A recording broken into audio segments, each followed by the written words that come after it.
Geissele Super Duty 14.5 pin and welded.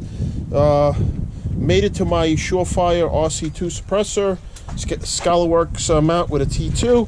Rest of the gun is stock. Putting it through its paces here today. I'm gonna shoot some rounds through it. Let's see how she does. All right.